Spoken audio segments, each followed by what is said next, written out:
Hello guys, this is your friend and we are back with a new fanfic. Which is what if Naruto has the Uzumaki summoning contract part 2.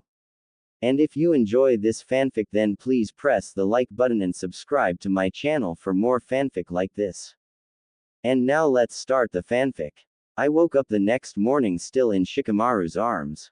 When I tried to move he would pull me closer as not to lose me to the dreams.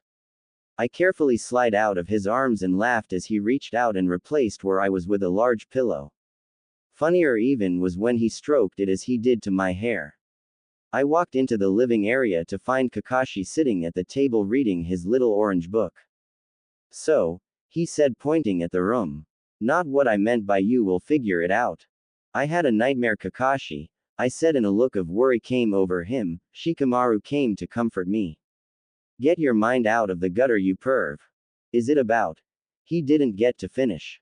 No sensei, it's not about killing the demon brothers, I said moving to the window.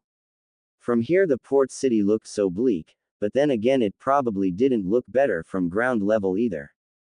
Naru, he said obviously not believing what I had said. Kakashi, it isn't about them, they weren't the first life I have seen or taken in my life. At this he was shocked so I knew I had to explain. The red light district isn't the safest place into world. First day I saw a bookie beat a guy for not paying his 1000 ryo. A month in I saw a pimp curb stomp a girl and leave her to die. Death and violence isn't new to me. You showed us the sheet on those two before we took them out, so we could justify the kills in our minds. And you were right, those men deserved what they got. All they cared for was the money. Even when in the mist they didn't care for the mission, just that they got some kind of thrill, whether it be killing, torture, or raping someone. They would not have given it a second thought to kill us and probably would have attacked even if I didn't find them first. Even Zabuza lives by a code he doesn't break. Yes, he does what he does for money, but in his file it is noted he really has taken a life unless ordered or the person was in the way of the mission. The academy, that was the test. The mission he killed his team was to avoid being taken by us, and now he is paid to kill so he can have the money to help the civil war going on. Naru, he said finally interrupting, what do you mean it wasn't the first life you took? Just before you found me after I stole the med supplies, I said finally sitting in the chair and he followed. The boy that had guarded me and others from the older street kids. He was told what I held. The reason you were injured, he said clenching his fist. I had never told the Anbu or Gigi why I had stab wounds. Seeing him angry now I could tell it would have been worse there. Yea, it had happened about a week before. He stabbed me 17 times with an old kunai. That not possible, he said, when I found you there was on large wound. The beast healed the other except that one, I said, as you know it was infected. Apparently if infection sets in quick enough it slows that down. How come you never told anyone? Madame Jin told me not to. Madame Jin was the owner of the brothel closets to my hideaway and often would help the street kids. I ran to her after it happened. She had 2 of her guys take the body and dump it. She had seen Michi going the wrong path and I knew she was the only one that was going to believe me. Naru, he said softly. No Kakashi, I yelled standing and he looked shocked. At this point I didn't have the Hokage. I had no one but myself. I was a demon to everyone but the younger street kids and Madame Jin's girls. I had no one to trust. Everyone only saw me as the beast that I hold. Everyone wanted me dead. Naru, he said with more force. That's when I felt the eyes on me and I knew Shikamaru was standing at the door. What do I do now? I asked myself. At this point I had started hyperventilate. Shikamaru is smart enough to realize what I meant. He is going leave me for lying to him. Next thing I knew I had Shikamaru holding my hand. I tried to pull away but he held on tight and turned me around. He then pulled me close and held me much like he had the night before. This time he rocked slightly and I heard him whisper that it gonna be okay. Eventually my breathing returned to normal and I looked up at him. Sorry, I said. There is nothing to be sorry for, he said. You always have the front of being the toughest person our age, and hell you are, but sometimes everything will come crashing. Shikamaru is right, Kakashi said. With everything that happened yesterday, I am surprised it didn't happen sooner. Add to the secrets you keep, some because you have to and other because you do, it adds up over time.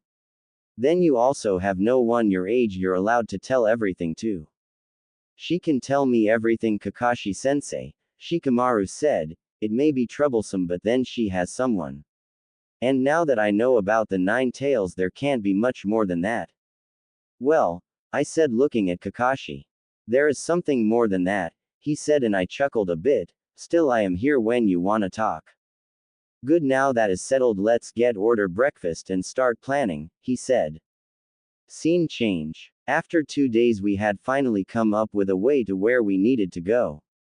For 2 days we had walked to town and learned the land.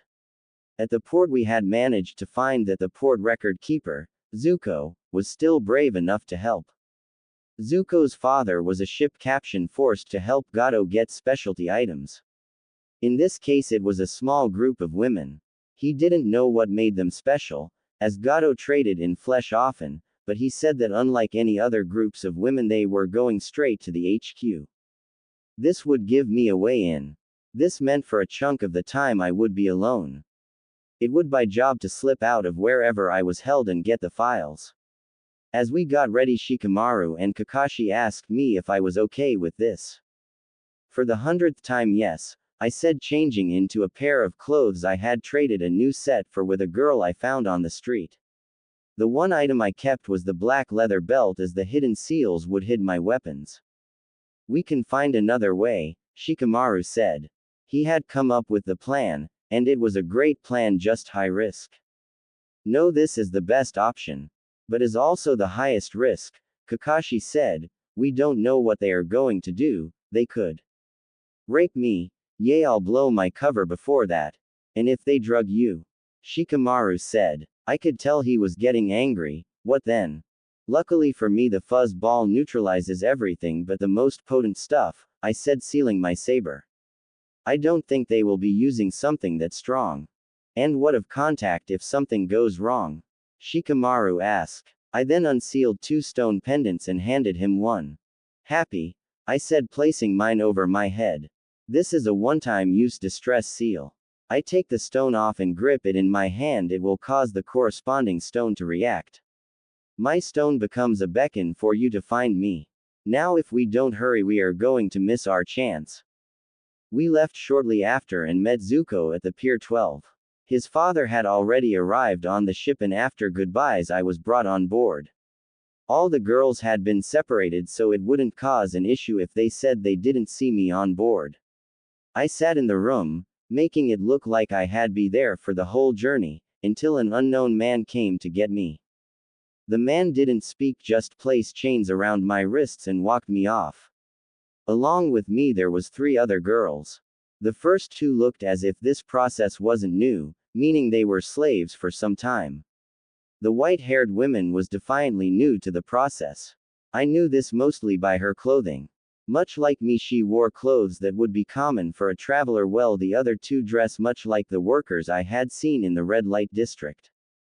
Your last transmission said you had 3 women. The man that spoke was large and looked like some kind of enforcer. He came up to me and rubbed 2 fingers on my cheek. This one looks a bit young for what we have in mind. We found her on a small island of the coast of the land of water, said the caption.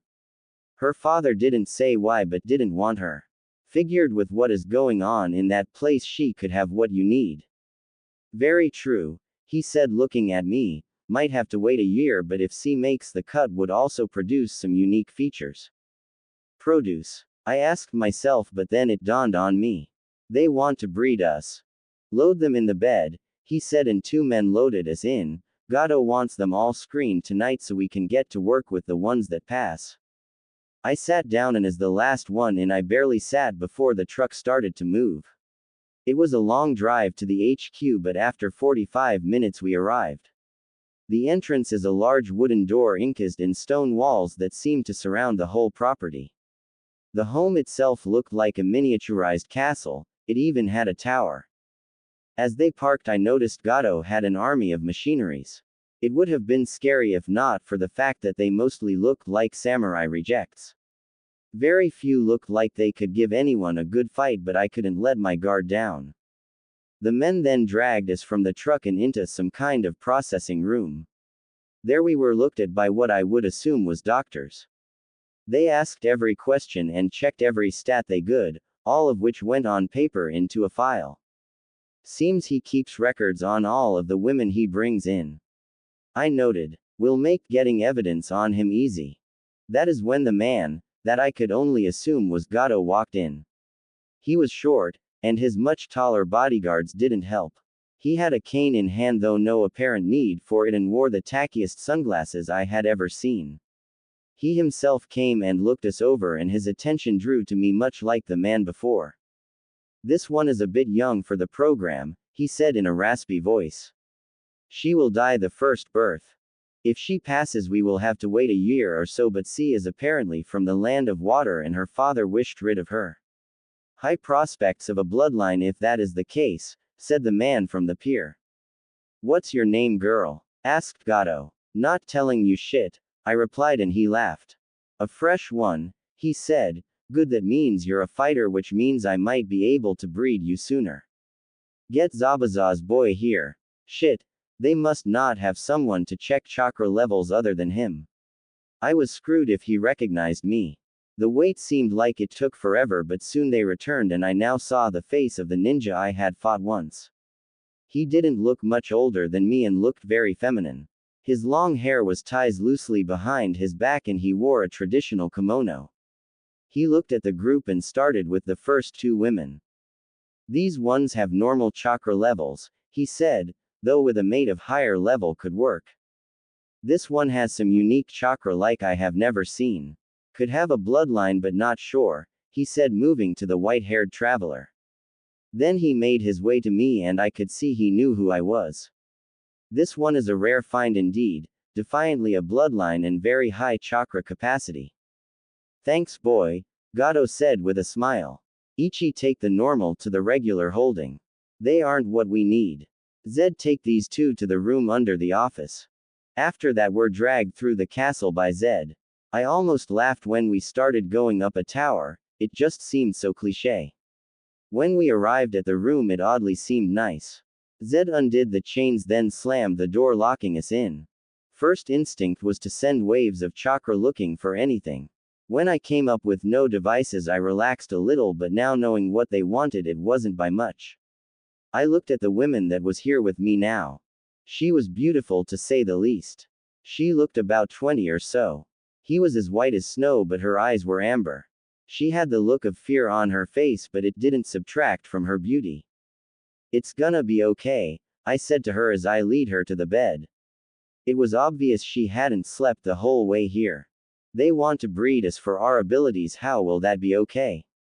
She asked as I laid her on the bed. I won't let that happen, I said with a smile. You get some sleep, I will make sure they do nothing to you. You're trained, she said with a yawn. Yes I am, but for now sleep, and that is what she did. I on the other hand looked out the window at the now rising sun. I knew I could not stay more than a day, so I had to work fast. Next day, Sasuke. Those two losers get a special mission and I am stuck with some drunk. I thought to myself as the team followed Asuma to the nearby pond. This is acceptable, we have now been here 3 days. They won't even tell us what the mission is. Alright, the today's rotation will be Sasuke and Choji being paired and Ino and Sakura, Asuma said. But sensei, that's not fair, Ino said. Yay, we should stick to teams, Sakura said. The two then started bickering like children. Do they really think this will impress me? Neither one of them will ever be strong enough to bear a child of mine. I have already chosen my first wife and once the council can arrange her stay she will bear my children. Naruto left me with some of those seals, so if you don't shut it I will do as he does. At this the both shut up and I had to smirk. Anyway, today Choji and Sasuke will be working on water walking. Ino and Sakura will be at the bridge and I will be bouncing between each group. Why isn't Kakashi here? I asked. It would make this much easier. Because he can't, so deal with it, Asuma said, but as he said it, Kakashi did appear. Did I hear my name? He asked, looking at his book. Mission over? Asuma asked. In the works, he said. Shikamaru is keeping an eye on things at the moment. Bet Naruto Baka is being no help, Sakura whispered to Ino, but I could tell Kakashi chose to ignore her. I just came over to give you an update, he said, turning to Asuma. Alright, do what I have assigned and I will be back to check on you all. Then they left and I was left with Fat Boy. Later still Sasuke. Tazuna's daughter had supper waiting for us on the table when we all entered. It was simple rice and fish, but with as many mouths to feed I didn't blame her. She went from 3 to 8 overnight and Choji could eat them out of house and home. So Sasuke-kun, how was training? Sakura asked and I ignored her. I was intrigued by Choji's and Ino's conversation though. So you think Shikamaru is missing Uzu yet? Choji asked. You bet he is, she said. That boy spends more time with her nowadays than cloud watching. She is probably bored alone back in Konoha, he said, taking another bit. Shino said they had a messenger mission, which means she doesn't have Hinata either, so Hinata is important to her as well. I could use that for leverage if needed. Why do you all bother? Asked Tazuna's grandson. You're all gonna die anyway going against Gato. Inari. His mother yelled. We aren't gonna die, kid, cause we aren't messing with Gato, Asuma said. We are here to guard your grandfather, that's all. If he attacks us, then we will deal with it then. We aren't going after him, I said. We should take the problem out at the source. It is not our job, Sasuke. With that I was done and went to the roof. I needed to hit something, but I know I couldn't leave. 15 minutes after I came out, Asuma and the old man came out and stood on the porch I sat above. So you aren't getting rid of Gato, said Tazuna. This group isn't, no, Asuma said while lighting a cigarette. Kakashi has it handled. With those two, I hear what the pink hair one has said, he said, pulling out a flask. She said they were bottom of the class and the emo boy always calls them losers. Yay, but they are a lot different than they seem. He then took a long drag. Shikamaru has an IQ well over 200 and I don't think Naruto is too far behind. Naruto is a master of stealth and regularly avoids the Anbu back home. The Hokage seems to have a plan for the two of them, but as of now I don't have a clue what it is.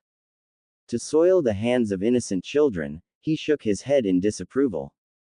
They both know their duty and these children have never been innocent, he said, looking at the ground. My two in there have been heirs to ninja clans since birth.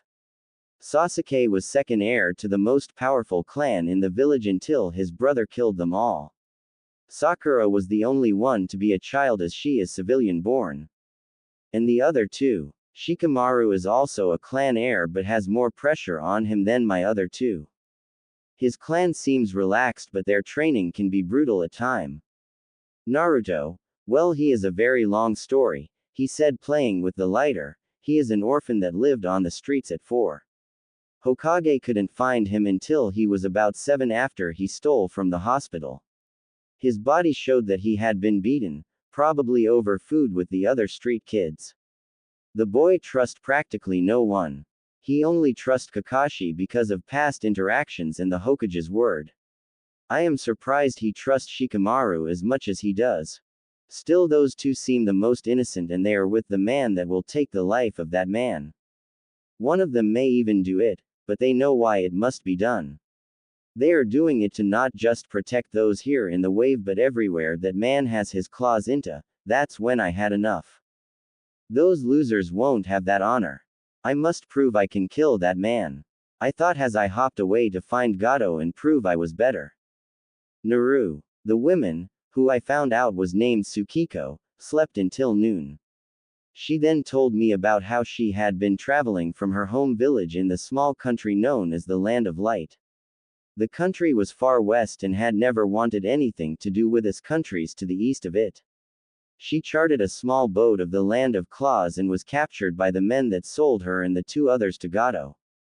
My homeland doesn't use chakra at all, so when I was born with an ability I was considered an outsider, she told me as I hid the food our guards had brought us. I had placed some in my seals so we weren't at risk of being drugged. I don't know how to use it though. Is that why you left? I asked, handing her some bread and fruit. If I didn't, they would have killed me. They don't take kindly to outsiders there. Well, you could always come back to my village, I said. A ninja village. Wouldn't they want me to be a ninja? It is a ninja village, but unlike many of them, we have a high population of civilians as well. They may ask you to start a clan cause of your ability, but you don't have to if you don't want to, I said with a smile. I can even talk to the Hokage for you. Hokage. The village leader. Kage is the title of the leader of one of the 5 great nations. Since it is the land of fire, we have the Fire Shadow. And you know this man personally. He is one of the people I trust with my life and secrets. He is also like my grandfather, so that help. She laughed and agreed to leave with me. Time passed quickly after that, and soon night fell. I had decided that tonight I would get the files. Only issue was I didn't have a distraction. If anyone came in while I was gone, the alarm would be sounded. I also didn't want to leave Tsukiko alone, as they said they wanted to get to work quickly, and a shadow clone wouldn't cut it. That meant they were bound to send in their stud, and there was no way in hell I was going to let them touch me or her in that way. I was mid-plan when I heard the key in the lock. We had already received dinner and it was nearing midnight, so this was not a good sign. I pushed Tsukiko into the corner and was ready to unseal my saber as the door opened to reveal the masked ninja. I unsealed my weapon as he quickly shut and locked the door behind him. Not here to hurt you or her Konoha-nin, he said. Why should I believe you? I didn't give you way to Gato and his men, did I? He was right. For the second time since meeting him, he could have killed me and he didn't. Why didn't you? You're on a mission that has nothing to do with my master, he said honestly. I have no reason to have you killed. It also sickens me what this man is doing. That is why I am willing to help you get what you need. If he sickens you, why did you agree to be his stub in this project? I said, lowering my saber just slightly. Cause any other man he would have picked would not have been gentle with the women. They would have beat them into submission as I have seen them do. I would not do that to them. I had planned to be calm with them and nothing happened the first few nights. Alright then, I need to get Gato's records and then we need to get out of here, I said, moving Tsukiko to sit on the bed. You can act as a decoy. What's your name? Haku. Well, Haku, you will stay here. And do what? Act. I then gave him my plan as I unsealed a dark set of Anbu-like clothes. He and Tsukiko would make the sounds of while I scaled the side to enter the office above. After I got what I was needed, Haku would help us leave by distracting anyone we came across. It was fairly simple if things went as planned. After I was dressed, I scaled the side. Though it was raining, it wasn't too hard, and came to the office quite quickly. Across from the door was a large elegant desk with a leather chair. On either side were bookshelves lined with books and rare treasures. On the left sat 3 filing cabinets, each labeled with a different product he traded. I had to work quickly as I unsealed a scroll and grabbed many of the files in each cabinet. The last cabinet I grabbed everything as it was his for the people he bought and sold. With this information Wood could find them and help them. As I finished the seals, I heard a steps and immediately jumped into the rafters. 2 men entered and one was the man that had brought us here. He had 2 folders in his hand and sat at the desk. So Zabuza's man was fucking that whore good by the sounds of it, said the unknown man. Yay, well, he better be done soon, I want a turn with them, he said. The young one seems feisty and that boy won't touch her yet. He is too soft and won't want to hurt her. And what if she gets pregnant, kin? The boy said she defiantly has a bloodline, meaning Gato wants offspring from her. I will wrap it for now, but fucking her will be satisfying, he said, just seeing her fight and then that feeling drain from her eyes as she loses. Can I have some of that too? He asked, licking his lips. Why not? We can have a good ogre on them with us and the guards after they boy is done. By the end the whores will want more, he said, laughing, and I was done listening. Before Kin could react, I dropped down and slit the throat of his buddy. Kin fell back and I stabbed him, pinning him to the wall. How? He stammered. Not everyone is afraid of you guys, I said before slitting his throat and throwing him top of the other. Grabbing the new files and I sealed my saber.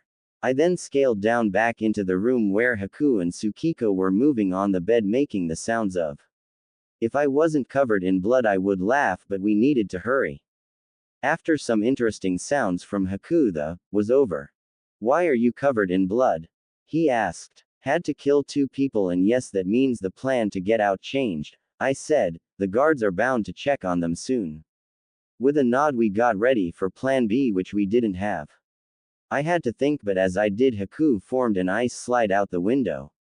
After I leave, slide down so the guards at least see her, and once I get to the next floor and see you of the ice I will shatter it.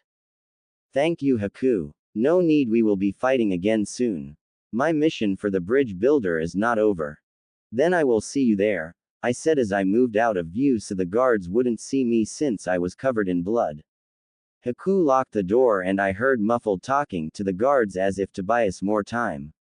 Quickly I put Tsukiko on the slide and followed behind. As we hit the ground I saw the shadow of Haku in a window and the slide vanished. After a nod we were off and almost to the back wall when the alarm went off. I grabbed Tsukiko and jumped on top and searched for the best path. Of course, just as we jumped off, one of the men saw us, but now we had a lead. Get on my back. But this will be faster, Tsukiko. She nodded and got on. Once secure we were jumping from branch to branch. With a simple misdirect I lead them away from both the town and Tizuna's.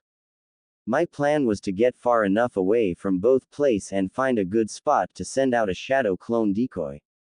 Then they followed the shadow clones Tsukiko and I would head to the hotel. The rain had picked up at this point and it would be harder for them to search.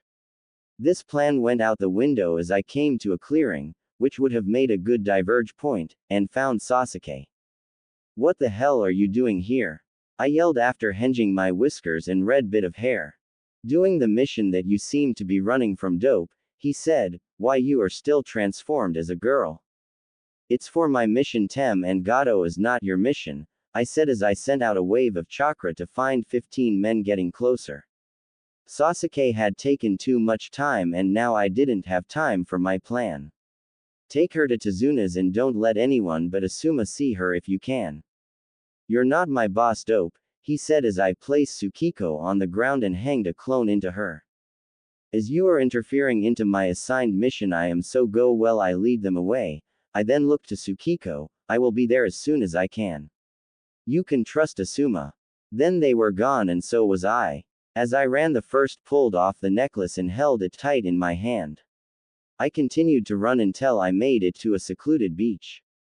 The rain was now a full-blown storm as all 15 of my pursuers reached the beach. Well, looks like the little horse has nowhere to go, said the man that seemed to lead the group. Well, joke's on you, I said before causing the hanged clone to disappear. He didn't waste time grabbing me, causing me to drop the stone I had. Normally I would fight back, but I still had to buy some time, so for now it would play out. Where is she, bitch? He asked. Somewhere you won't find her. He then threw me to the ground and proceeded to kick my ribs.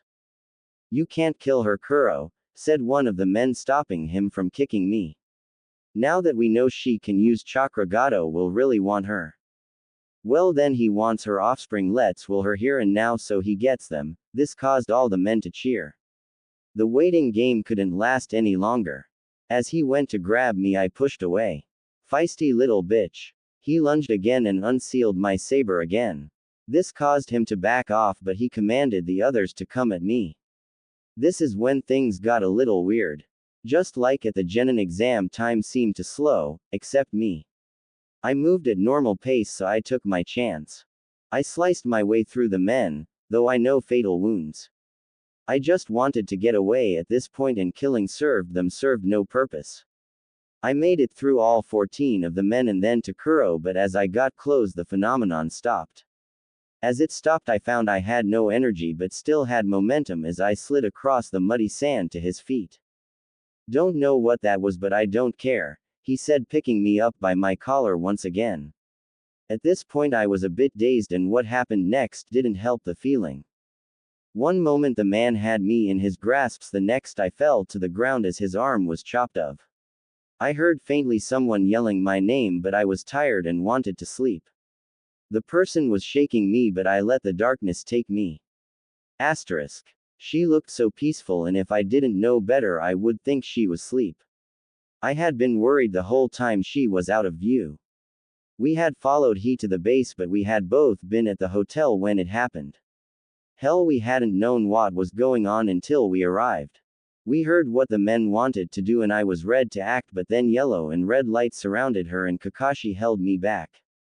To me she became a blur of yellow and red, but Kakashi seemed more shocked as he mumbled something about it being impossible. Before my eyes 14 of the men fell to the ground injured. As the blur went to the last man it stopped and she slid across the ground to the man's feet. He grabbed her and we no longer stayed put. Kakashi sliced the man's arm that held her off. I caught her just before she fell to the ground. Kakashi finished all the men of quickly and came over. Without a word he picked her up and we walked to the hotel.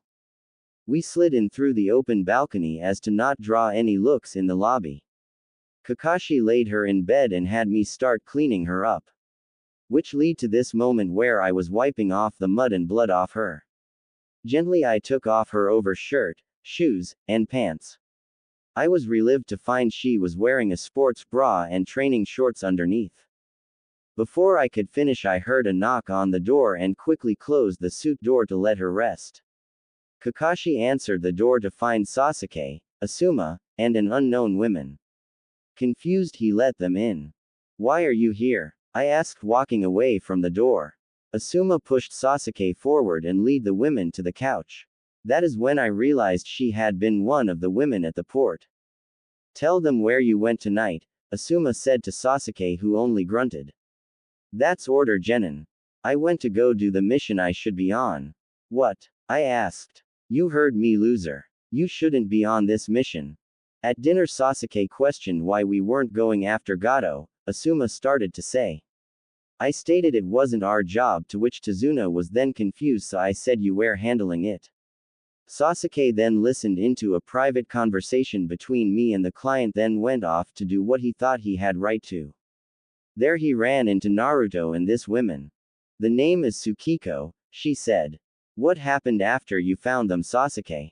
Kakashi asked, but he wouldn't answer, so he slammed his hand on the coffee table, startling the boy. "Answer now." "The dope ordered me to take the girl." "So you're the reason Naruto is the way he is right now," I said, well gripping my fists. "The dope was running from the mission, loser," he said as if he knew her plans. "If I hadn't been there he would have been caught." "And what do you mean the way he is?" "Naruto would have a plan, Sasuke, as when we found him he was holding of a group. I don't believe he had planned to fight," Kakashi said. "As for his condition, he is unconscious and I don't know when he will wake up.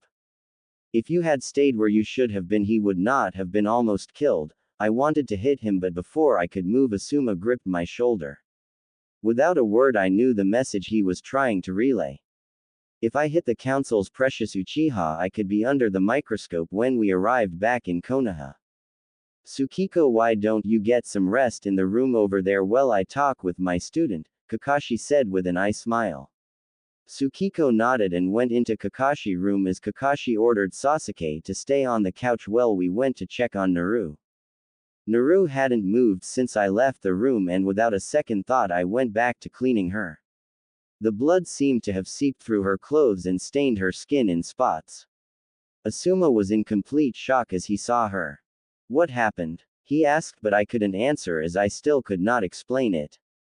"I believe she awoke a bloodline," Kakashi said while leaning on the post of the bed. "I have never heard of a bloodline that could what she did, sensei," I said, remembering the yellow and red light. "Neither have I," he said, moving closer. "Though it looked like a just you I haven't seen in 12 years. "Are you saying what I think you're saying?" Asuma said. "Yes, somehow her father's jutsu became her bloodline," he said, looking at her. "I also don't believe this was the first time. Tonight was just the night it decided to come out from the shadows." "The Genin test," I said. She told me she pushed Sakura out of the way, but I have been to the grounds and that's not right, is it? She did push her and I have been trying to figure it out since then. It seems that back then the power was starting to stir. Her body realized it needed it and tonight she needed all of it. Then why is she unconscious if this isn't her first time? I said, moving her hair. Because this is her full awakening, Asuma said somberly. It's a lot for her body to take and there is probably a lot of changes her body is going through right now. What doesn't make sense is how her test never showed a dormant bloodline. He has many time to make sure but not for a few years. So it had to start developing after that is why it wasn't caught and that isn't good, Kakashi answered. Why? There are 3 types of bloodlines, Asuma said, elemental, physical, and chakra. Elementals don't cause much issue awakening, Kakashi said. Physical tend to be body-related like dojustus and they sometimes can cause issues. Chakra-based normally have some complications and that is what her mother's was. This though doesn't quite look to fit in just one and that can be dangerous if not monitored. This would be classified as a physical and a chakra because it seems to require a change in body and chakra. We should get her back to the village then. It's better she stay here. These changes can be unpredictable and if moved it could be worse for her, Asuma said. I knew he was trying to reassure me but I just worried more. Mindscape. I thought for a moment I had fallen into the ocean but realized the water didn't smell of salt. Instead I opened my eyes to see dull bricks and pipes flowing everywhere. As I sat up I saw bars and behind them large red eyes that could only belong to one being. How did I get in the seal? I asked. You're in your mindscape, not the seal ape, it said, coming into the light. For the first time I got a good look at the beast that made my life hell. It was near 10 stories tall with deep orange fur. It had black around its eyes and on its muzzle. Overall just as menacing looking as the stories told. Okay, why am I here? You think you would be grateful for the one who turned your father's most powerful jutsu into a bloodline for you, he said with a sly smile. You what? Oh, you heard me, he said laughing. It wasn't hard. You had the base of a bloodline due to your mother but not the rest. There was no way in hell I was dealing with those chains again, so I gave you the Hiraishin. How long have you been doing this? I was tested for bloodlines. Yes, because your mother's could cause complications when awaking couldn't get that away and probably made it worse, he said yawning. I have been working since your last test. I overheard that old man and your doc saying he was sure you didn't have it and got to work. What do you mean made it worse? Well, this new one needed physical and chakra changes. Don't worry, you won't die, wouldn't let that happen. At this I couldn't speak. An ancient beast developed a bloodline from a just you he had likely only seen once or twice. He used a baseline genetic code for a bloodline I wasn't going to get to create this new bloodline. The question was why? Why did this beast want me to have this? Why do all this for me? You wish to protect that place you call home, yes, I nodded. Well then this will help you then.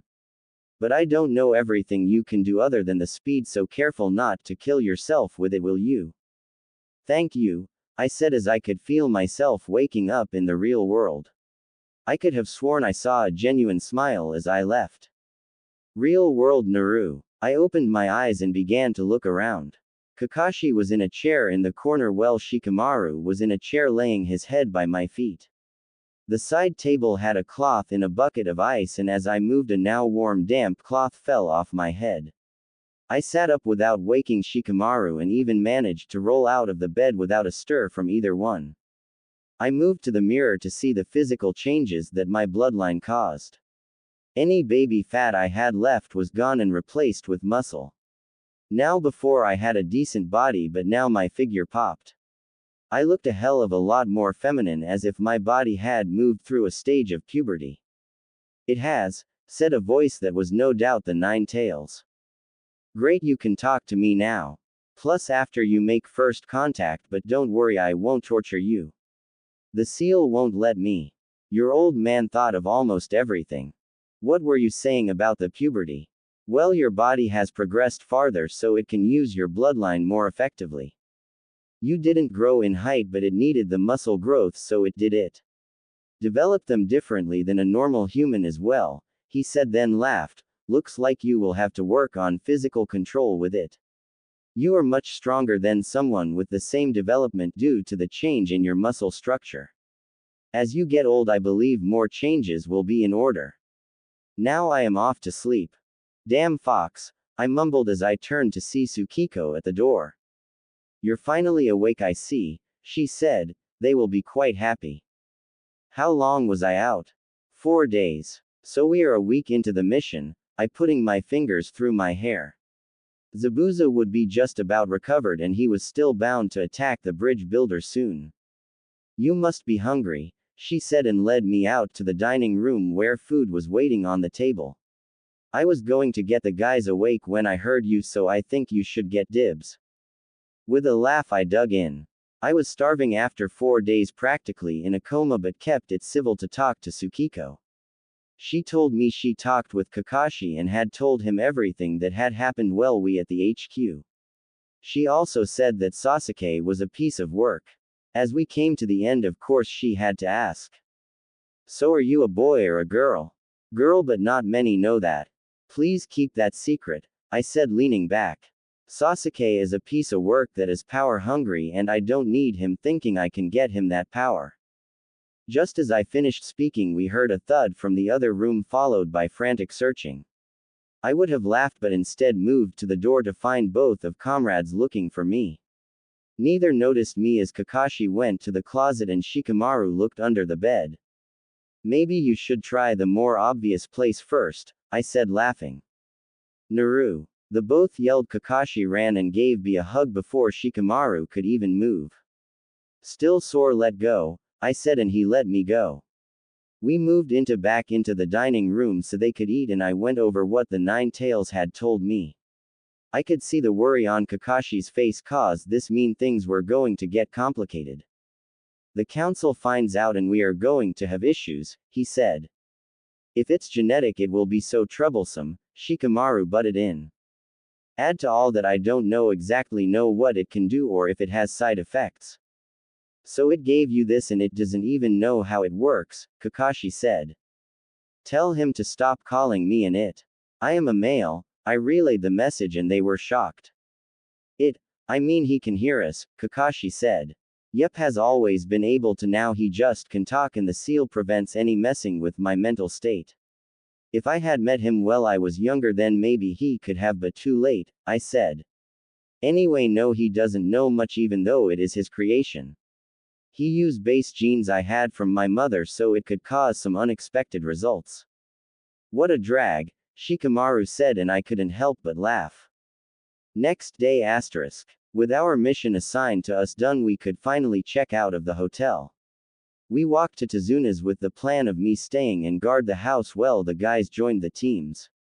Normally I would complain but I was still sore. Though this would mean it was back to being sealed away as not to draw suspicion. They arrived at the house just in time to hear plates shattering and yelling. Tsukiko hid behind a tree as we surrounded the front door.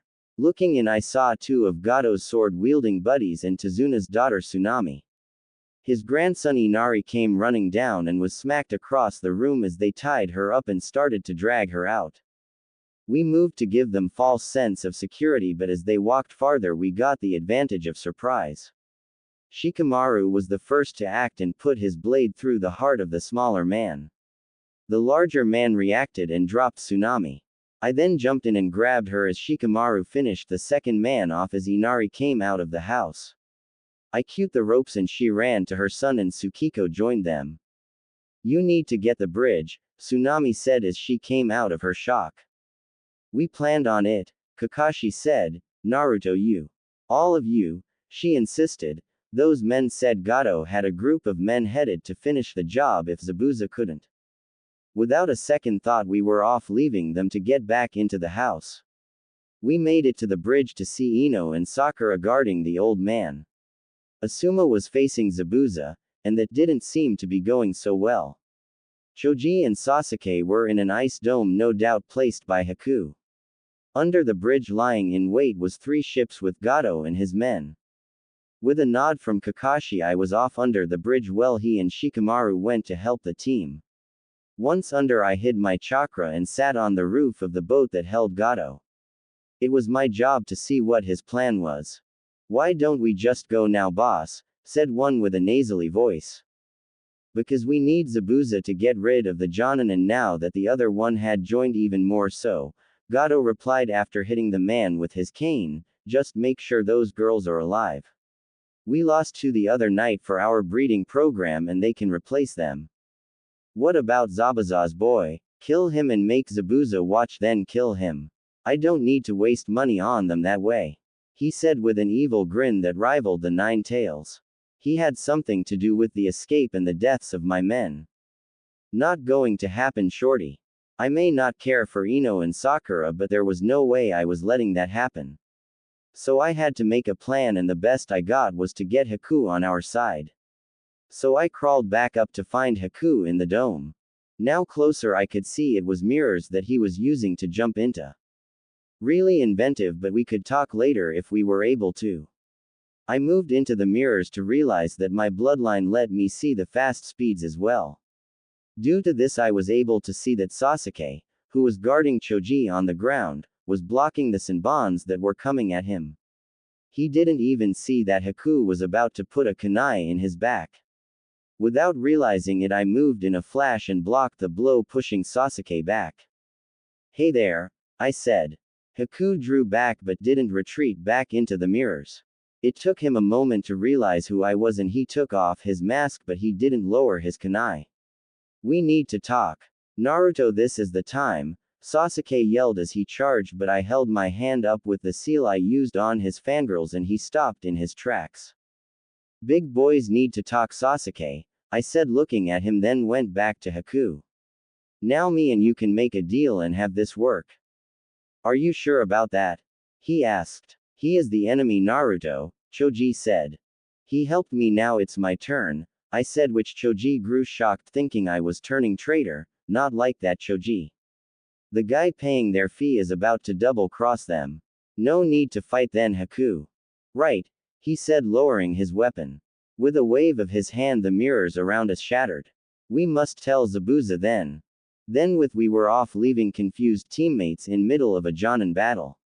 Probably not the smartest move, but Haku and I both blocked Zabuza's blade as it was about to hit Kakashi. This of course stunned those around us, but as I explained, they seemed to understand. "What is in this for me then, just not to leave you all here to Gato's mercy?" Zabuza asked as the rest of the teams joined. "How about a cut of Gato's fortune, but you have to promise me something before I lead you to it." "You can't give that, kid," Tazuna said. "The rest will got to the wave other than what is needed to pay for these missions, which your protection should have been B and mine was A," I said. "There is enough there to get this country back on its feet 100 times. Plus he would only get 25% and 50% to the country." "Baka, that doesn't equal 100, yelled Sakura. "If you would have let me finished. The last will be set aside to turn Gato's HQ into a recovery center for all those who have been trafficked by anyone," I said. "It is only right." "All right, kid, what do I have to promise?" "That you will go to the fight with the rebels in the civil war, not this rouge shit." This seemed to shock him. "That money will help fund them greatly, and I can tell you love your village even if you don't want to say it." "And how is that?" "Rouge Nins disown their village by slashing their headbands. In all the years you have kept yours without a scratch." "Figured out by a 12-year-old, he said with a laugh, then outstretched his hand and I took it. "You got a deal, kid, and what's not used in the war or the rebuild, I will have the new cage help look for those trafficked." Just as I shook his hand, Gato and his men climbed the bridge. Realizing what was going on, the short man grew furious. It took him a good while to speak, but eventually he did. "You damn ninja can't do anything right," he yelled, and his men charged. We all took stance, but Asuma, Kakashi, and Zabuza pushed us back. "Let us handle this one," Asuma said, lighting his cigarette, and then they got to work and we all sat in watch. In a little over 20 minutes only Gato was left standing. All three men stood around him and I walked over, leaving my team. "Mercy," he whimpered to us. At this I hanged into my female body to show him what I really looked like. You weren't going to give me or any other person mercy, so why should we give it to you? And for a moment I felt the nine-tail chakra surge within me and knew I must have shown some physical signs. The man dropped to his knees and began to shake at the sight of me, and I let out a growl before Zabuza took the man's head off. As the chakra drained, the exhaustion hit me. I dropped to a knee and dropped the henge over the seal. Kakashi then placed me on his back. A little too much too soon, he said with a smile. You can't judge on this one, Ni-san, I said, laying my head on his shoulder.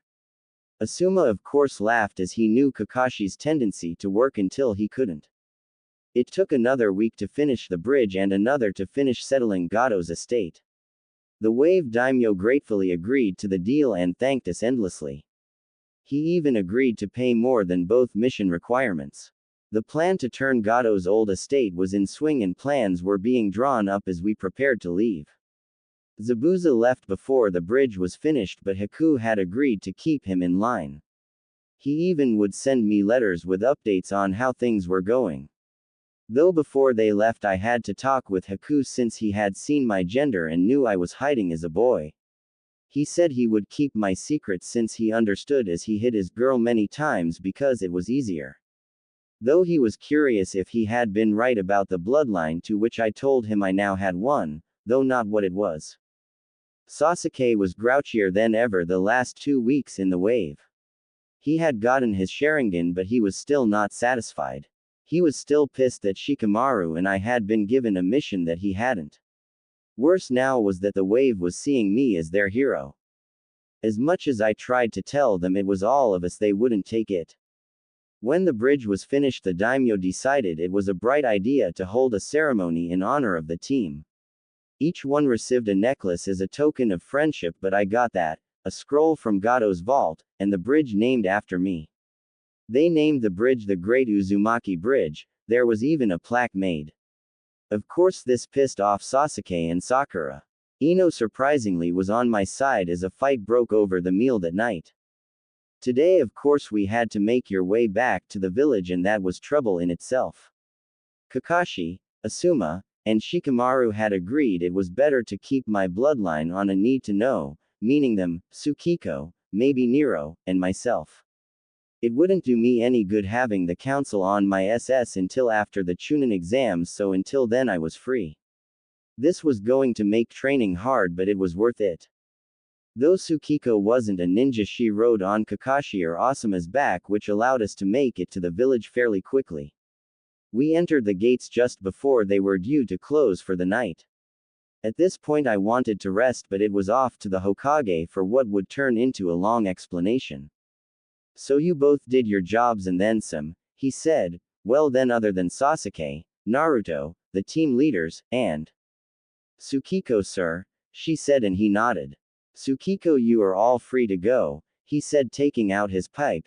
You can pick up pay tomorrow, but you have the week off to recoup. Shikamaru, I suggest you go right home, as I don't need an angry Nara women in my office again. I will debrief you tomorrow. As he left I heard the troublesome, but I gave him a nod telling him I would see him after. With them all gone, the Hokage took his time to pack his pipe and light it. He finally turned back and began. First off, Sasuke, congratulations of awaking your Sharingan, he said. Thank you, sir. It was, Sasuke started to say but was interrupted. I wasn't done, he said in voice I had only heard him talk in when he was pissed at some prank I had done. You interfered in another's mission and could have gotten yourself or Naruto killed. What made you think that you were needed in this mission? Well, sir, both of those you sent had the lowest scores in the academy, sir, Sasuke said in a very political tone. I didn't think they were up to it, sir. You didn't trust my judgment. No, sir, but there is no buts in this line of work, he said, slamming the desk, which caused us all to jump. You will be going to the council in the morning to be reprimanded for your actions. Be happy I do this and strip you of rank. Now leave. With a grunt and a nod he was off. Now it was my turn, I feared, as he turned to me. I hadn't done anything like Sasuke, but I still didn't follow protocol. So last week I received a very interesting message. he said looking at me, from the person who may be the next Mizukage once the civil war is over. You did, I said nervously. Yes, apparently she would like us as an ally once things are settled, he said, something about you bringing them back a great asset to their cause. Well, all I could do was smile as I had no idea what to say. What you did? I winced waiting for the yelling but it didn't come, has given this village an ally it hasn't had since the first war. Good job. Really? I said ignoring the chuckling coming from both Asuma and Kakashi, no yelling. Oh I could, he said shaking his head, this mission could have gone wrong Naru. I could have lost you in more ways than one but that's the risk I know you take. It was fortunate that it didn't go wrong. You also brought us 3 assists that we are not likely to lose. 3 GG. I know the mist but what others? Yes, he laughed, the wave has put us as at the top for all mission requests along with trade. Miss Tsukiko would be another. As I understand you don't want to be a ninja am I right Tsukiko? Yes sir my ability falls in help the injured not taking lives, she said. She had briefly told us about her bloodline. She could gather what she called moon energy to heal wounds of all kinds. She even said she believed it would work on illnesses but as she was able to use it in her home country she didn't know its limits. And I am willing to offer you medic nin training and when a little more trained the rank of chunin medic. You will still need some combat skills but that is only to protect you if you ever have to go out. I would enjoy that greatly sir. Also when the time comes you may establish a clan if you so choose or if you marry into a clan have you bloodline become part of their clan. But that doesn't have to be decided now. Thank you sir, she said overjoyed. What about a place for her to stay sir? Kakashi asked. The council gets wind they may try to force her. Yes well I was thinking of that. Since Naru hasn't and can't take clan status yet she can't protect her and it may seem fishy if Asuma does as a Sarutobi. You want me to take my official seat? At this I let out a chuckle. Yes I was going to talk to you anyway as the Hitaki seat has been vacant too long. They the civilians are trying to remove it so that Danzo get an official seat. Wait if they can do that then why haven't they gotten rid of the Senju or Uzumaki seat? I asked. Senju will always have a seat as a founding family and the daimyo protects the Uzumaki seat with a passion when they have tried in the past. The Hitaki seat has no such protection. Well then guess I have no choice but who is to vote in a matter if I cannot attend. Kakashi said. That you can decide after tomorrow's meeting about Sasuke and the new developments. For now it is late and as the protection clan you must find a place for Tsukiko to live, he said with a smile, you are all dismissed. Oh and Naru you also need to be debriefed so please drag that lazy Nara here by 10 will you? Will do Gigi, I said as I ran out. Day 1 of R&R. After the debriefing we decided to show Tsukiko around the village. When that was done it was time to swing by Ichiraku's to see Ayame and Shisui. Coming into the shop I was greeted by a joyful 3-year-old. You made it back. He yelled as jumped in my arms. Well of course I did, I said after I spun him, why wouldn't I have? I had a bad dream, he said so quiet it was almost hard to hear. You left like daddy did in the dream. Well you don't need to worry, I said trying to put on a smile. I wouldn't want to ever leave you and I know your daddy didn't want to either. Do you remember what I said before I left? That you would bring me home something. He said with excitement. I then pulled out what I had brought him. To many it would seem odd but it was a wooden sculpture or the bridge. Tazuna was good at carving and when I mentioned needing to find a souvenir for Shisui he was happy to help. This is a carving of the bridge we help protect, I said. And it is even named after her, Shikamaru said quietly so that no one passing would hear. Really? He said looking at the bridge. Yes really, he said, your aunt was amazing out there. Cool I can't wait to be a ninja so I can see the bridge someday, he said and we all had to smile. After a bit of storytelling and ramen we were off once again. Turns out Kakashi had put Tsukiko up in his home. He would of course be joining there since as an official clan head he would have to live in the clan home, but it would keep her safe. After dropping her off at the house, Shikamaru and I started to make our way through town. Only we ran into Sakura in the market. "You losers got Sasuke a mark on his record," she yelled. Of course this drew the attention of all the people in the market. "He did that on his own, Sakura," Shikamaru said as we tried to push past, but she wasn't having any of that. "No he didn't, it's your fault," she screeched. At this point I could see the crowd getting a bit angry, though the few ninja in the crowd seemed to just want to know more before judging for once. "That bridge shouldn't be named after a baka like you. And because of your lies Sasuke can't go on the next 2 C-rank missions. He could have gotten a hell of a lot worse," I said, fully aware of the mass of people that could soon turn to a mob. "He shouldn't have interfered in a mission he wasn't assigned. He could have gotten Tsukiko, myself, and more importantly himself killed Sakura. Now I want to go home and relax, so out of my way." I pushed the girl out of the way, which did cause a few of the civilians to react. I knew it only took a few to create a mob, but to my surprise the ninja stepped in. This allowed me and Shikamaru to get away. After that the rest of the night went pretty smooth. Day 3 of R&R. After a relaxed day it was time to train.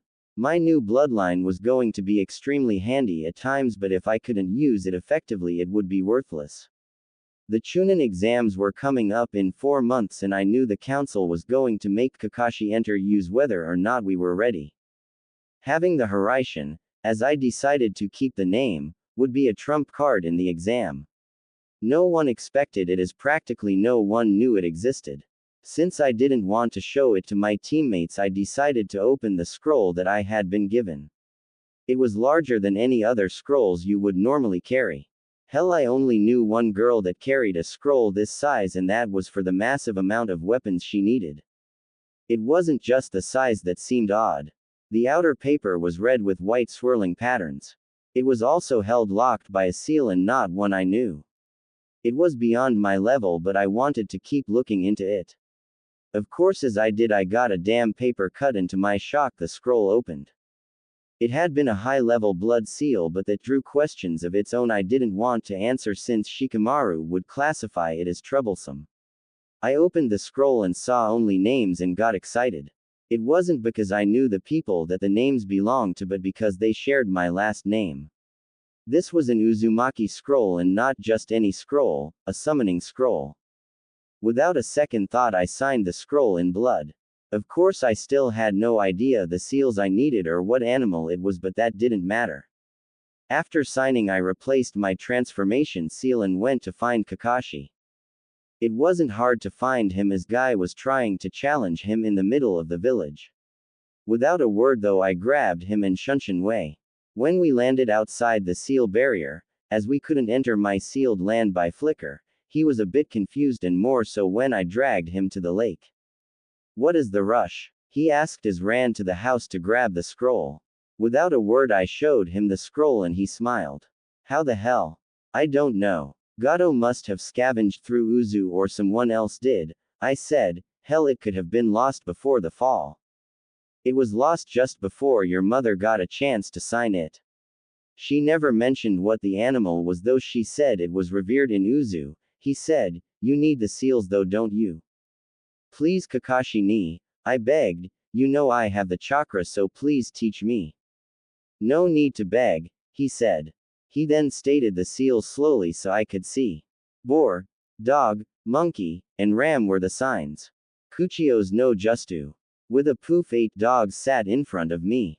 The only one I knew was Pakun, who was a little brown pug sitting on a larger black bulldog's head. The bulldog was in the center, so the last 6 sat around him. "Hey pup," Pakun said to me, then looked at Kakashi. "So you need us?" "Not particularly," he said. "Naru he needed to learn the summoning jutsu, and I though you guys would like a visit. Why don't you introduce yourself?" "As you know I am Pakun and this big boy is Bull," the newly named Bull barked. "He doesn't speak." "I am Urushi," said the angry-looking white and grayish-brown dog. "Shiba," said the one with the mohawk-like fur on his head. Bisuke's the name, said the one with the shinobi kanji on its head. Akino, said the sunglass-wearing one in a way that very much reminded me of Shino. Uhei, said the red greyhound. At first I thought this one might be injured due to the bandages, but he showed no signs. Pleased to meet you, I'm Garuko, said the one that had a striking resemblance to my male persona with the way his fur was in his whiskers. Now why don't we meet the animal you're going to be called your partners, Kakashi said as I started flying through the signs. Kuchio's no justu, I yelled, and then there was a large cloud of smoke. When it finally cleared, there was several otters standing in front of me. There was an older black-furred male, a gray-furred female, and 3 little ones, each a different color. Hi. Finally, the older one said, do you know how long we have been waiting to be summoned? Dad, it's not this girl's fault, said a gray-furred female, much thanks dear. Mom, what are these? Said a little one with blue fur on, looking at the pack of dogs. Of course this one and her white-furred sister ran to them, leaving the little yellow brother behind. The mom of course instantly went on guard on sight of the dogs, who began to growl. Down boys, Pakun yelled, and they did. Sorry about they haven't seen your kind of summons before. Oh Pakun, I haven't seen you in ages, said the mother otter. Confused, I gave a look to Kakashi, who looked just as confused. The otters live in the river basin that divides the minor and major summoning clans, Pakun said, explaining. Mizuka and I used to play when we were pups. Enough, said the older otter, we have a new summoner to handle. What is your name, child? Naru Uzumaki. And who is your Uzumaki parent? He said, inspecting me. No way, you're a full-blood Uzumaki with this hair. Kushina Uzumaki. Oh, little Kushina, all grown up now, said Mizuka. I was supposed to be her familiar. It would be great to see her again. I am sorry, but she passed the night I was born, I said. Oh my, and what of the rest of Uzu? Said the old one, it sure does look different. This isn't Uzu, I said. Uzu was destroyed almost 30 years ago. It was a catalyst in the Thrid War. I am sorry to say, but most, if not all, other Uzumakis died in that assault. If they survived, I don't know where they would be. How did you find the scroll? Or even open it if no one has taught you Uzu seals? The Wave Daimyo gave me the scroll from the collection of a trafficker. As for opening, I got a paper cut and the blood fell on the seal. It looked more complex than any blood seal I have seen though. Well then, we have a lot to teach you. I am Kodai. He said, and the reason it was so complex because it was a blood seal, so only the royal family could open the seal, or if they should all perish, the next in line. I guess I will have to teach you these things along with Uzu customs. My father is the tribe historian and current seal master, Mizuka said. I am as well a seal mistress, but also work with potions. My children here are elemental just like their father. We didn't expect you, so we don't have a familiar, but it would be an honor if you chose one of them. Normally it is the first one you summon from our line, but we were curious, so we all came. I'm Miyoto, said the large blue one. I am a water type and will be specializing in healing. I'm Fuka, said the white one. I am a wind type and I will be specializing in battling. I am Rai, said the little yellow boy of the bunch. He spoke quicker than the rest. I am a lightning type and I wanna be a seal and stealth specialist. Oh come on Rai-chan, no way you're gonna be able to do both, said Miyoto. Yay, Fuka agreed, and we don't have a stealth specialty. Girls, their mother said. What, we are just saying what he has already been told by the instructors have said, Fuka said. This is why he hasn't started training yet. Well, I can help with his stealth, I said. That is one of my specialties. Wait, you pick him over us? Both girls said. It doesn't mean I won't call you guys, but he will be my familiar, yes, I said, picking up the little guy. Does that mean he stays here? Of the most part yes, though I think we should set a portal to the summoning world from here, said Kodai. We will have to talk to your Hokage. The lake and falls would work well for you, Pakun said, jumping down to water. And it falls on Uzumaki land, so I can be seal off, Kakashi pointed out. Alright then, let's go talk to the Hokage, I said, and we were off. Last day of R&R. It took a few days, but I was now used to the little otter running around my home. He seemed to love being away, though once the portal was up and running there was plenty of friends coming and going. Having an otter just randomly appear on my step I knew was going to get normal eventually. All of them though had been told about my status. They had easily agreed to stay quiet about them. They understood all the dangers each put me in and they didn't want to risk the Uzu line. They had been confused on my gender at first, but it worked itself out.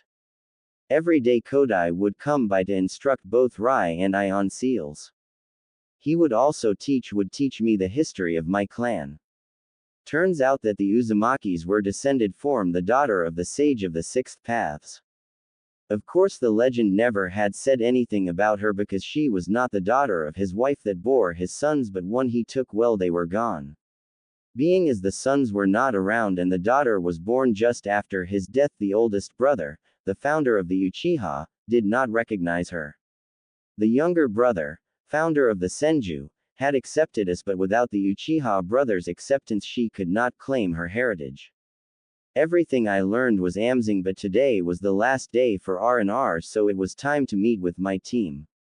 With Rai on my shoulder we headed off to Training Ground 7. Sasuke and Sakura were already there and I was ready for the cold shoulder, but once Sasuke saw Rai I guessed he couldn't. "What is that dope?" he asked, pointing to Rai. "Never seen an otter before," Rai said. "It talks." Sakura screamed and she went to hit him in fear, but I moved, causing her to fall. Both Rai and I had to hold back a laugh.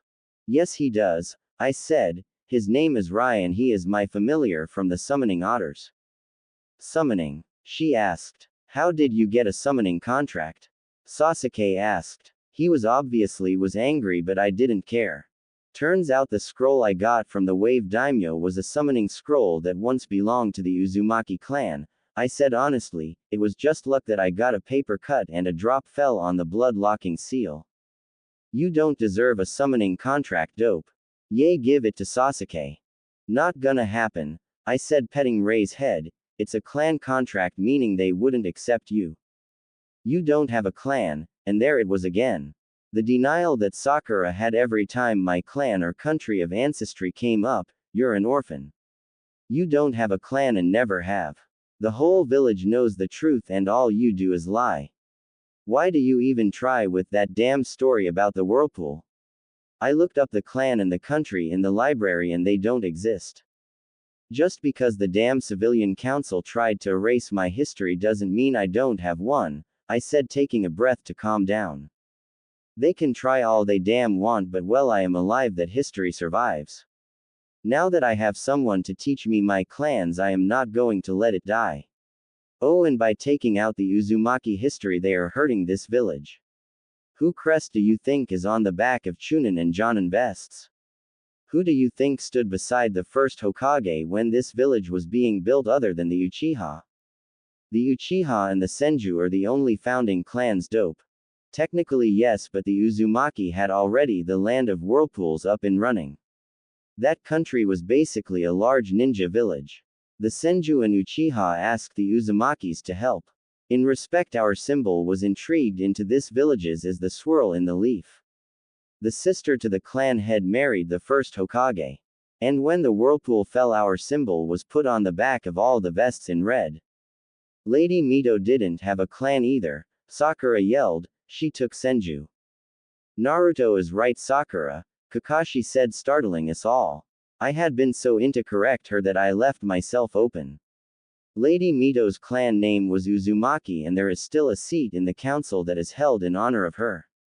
Though her children never took the name, hers never changed. She was an Uzumaki until her death. Wait, if there is a seat, then can the dope take it?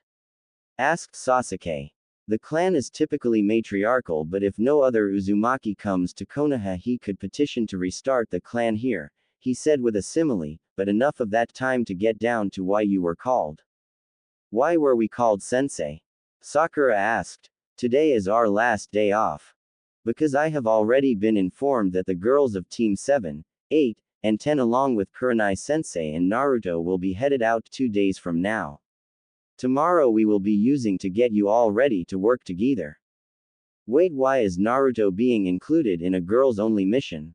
Sakura screeched. Because this mission calls for 4 young girls and since no others were available his transformation skill will be coming in handy, Kakashi said looking at me with a smile. I have been asked to have you show up tomorrow to practice as a girl. That way the others see you. Oh come on, I mumbled. It's like he wants me to get caught or something with all these transformation missions. What is that old coot thinking? This will also be a C rank mission, Kakashi continued. I expect to hear you that you do as Kurenai-sensei tells you to. What will I be doing while they are away? Asked Sasuke. You will be doing D ranks and training, he said. Oh, and Naruto the Hokage would like to see you about the mission. And when did he expect me? I said, knowing Kakashi's tardiness habit. An hour ago, he said with a smile, and then I walked off. Hokage's office. I made it to the office to find he was currently busy, so I just waited outside the door. I also chatted with Ake, his longtime secretary. She was an older woman who was always nice to me and I suspected knew who my parents were. Every so often she would bring my father up as she was his secretary as well, which gave me an inkling of a hint that she knew. All I cared is that she never stopped me from seeing Gigi. Even if he was in a big meeting, she would tell him, via a special button, that I was outside, and the length of the light meant how urgent she thought I needed him. Gigi finally made it out and waved me in. When I entered the office I saw Kurenai sitting on the couch and Asuma leaning on the far wall. As I got comfortable in my seat, Kakashi appeared by the window, closing it behind him so Gigi could activate the privacy seal.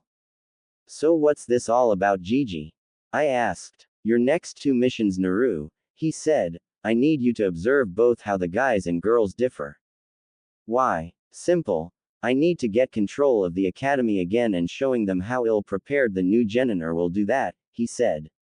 The last few years the graduation rank has been extremely low.